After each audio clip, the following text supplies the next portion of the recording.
Бүгінгі сабақта сіздермен домбыраны дұрыс ұстау, яғни оң және сол қолдың қойылымына назар аударатын боламыз. Оң қолымызға келетін болсақ, сәл бүгіп қатты жұмбаймыз. Бір алма ұстағандай болуы керек. Сол қолымызды домбыраның бауырына қоямыз. Бізге кедергі келтірмеу керек. Тек қана төмен қағыс жасаймыз. Төмен дегеніміз бағыты төмен болады.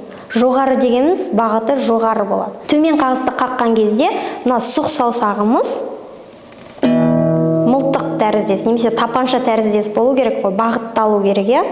Сұқ саусақ төмен, тағы да төмен, ал жоғары қайтқан кезде жинап аламыз. Қанекей тағы да. Дыбыс күшті болу керек өте.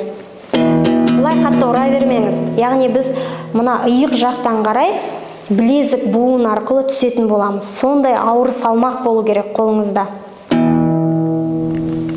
Тағы да.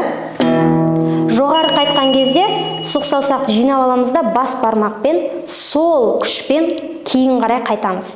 Иық жаққа қарай. Қанекей? Енді үйде сіз осы жаттығуларды орындаңыз.